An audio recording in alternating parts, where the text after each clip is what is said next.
Hello दोस्तों, कैसे हैं आप सभी को भोजपुरी जनता न्यूज़ में स्वागत है।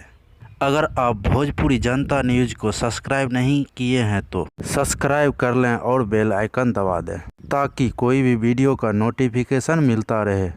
आज हम बात करने वाले हैं भोजपुरी के पावर स्टार पवन सिंह के बारे में, जो कि जौनपुर में पवन सिंह का एक फिल्म का शूटिंग हो रहा है, जिस फिल्म का नाम है मेरा भारत महान है।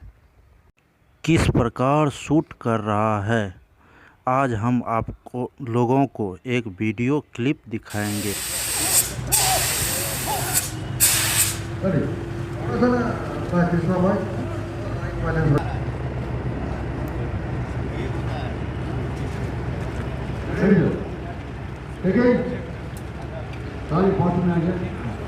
Ready?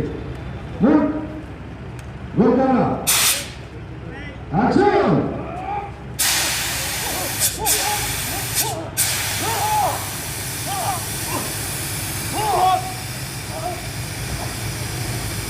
Ready?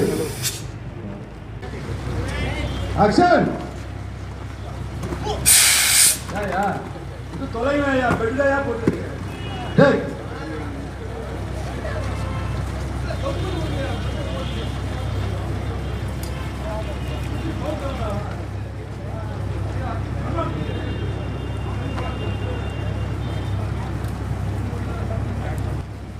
sorry udah terus mana yang udah yes sir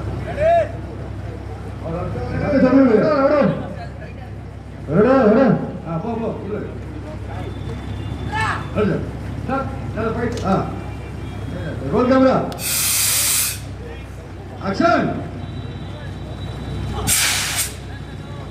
अगर आप इसी तरह का न्यूज़ देखना पसंद करते हैं तो हमारे चैनल को सब्सक्राइब करें और कमेंट करके बताइए कि आपको न्यूज़ कैसा लगा। मिलते हैं अगले वीडियो के साथ।